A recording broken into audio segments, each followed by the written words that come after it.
মধ্যপ্রাচ্যে উত্তেজনার পারদ যেন আরও এক ধাপ এগিয়ে গেল। এবার ইরানের বিরুদ্ধে যুক্তরাষ্ট্রের সামরিক অভিযানে গুরুত্বপূর্ণ সমর্থন দিল যুক্তরাজ্য। ইরানের বিরুদ্ধে যুক্তরাষ্ট্রকে যুক্তরাজ্যের সামরিক ঘাঁটি ব্যবহারের অনুমতি দিয়েছেন দেশটির প্রধানমন্ত্রী অ্যান্ডি বার্নহাম। এর মধ্য দিয়ে সাবেক প্রধানমন্ত্রী কিয়ার স্টারমারের নেয়া নীতি বহাল থাকল।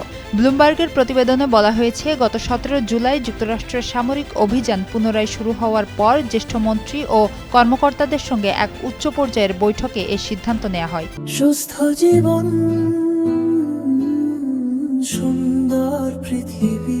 তবে বিষয়টি নিয়ে ব্রিটিশ প্রধানমন্ত্রীর কার্যালয় এখনও আনুষ্ঠানিক কোনো মন্তব্য করেনি।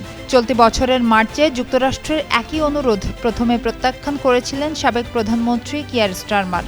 পরে ইরান ব্রিটেনের আঞ্চলিক মিত্রদের উপর হামলা চালানোর পর তিনি অবস্থান পরিবর্তন করেন এবং RAF ফেয়ারফোর্ড ও দিয়েগো গার্সিয়া সামরিক ঘাঁটি ব্যবহারের অনুমতি দেন। এদিকে যুক্তরাষ্ট্রের যুদ্ধ বিষয়ক মন্ত্রী পিট হেগসেথ কঠোর হুঁশিয়ারি দিয়ে বলেছেন, ইরান যদি বাণিজ্যিক জাহাজ চলাচলে বাধা দেয় বা অঞ্চল জুড়ে হামলা অব্যাহত রাখে তাহলে যুক্তরাষ্ট্র 10 গুণ কঠোর সামরিক জবাব দেবে। বিশ্লেষকদের মতে নতুন এই সিদ্ধান্ত মধ্যপ্রাচ্যের সংঘাতকে আরও বিস্তৃত ও জটিল করে তুলতে পারে।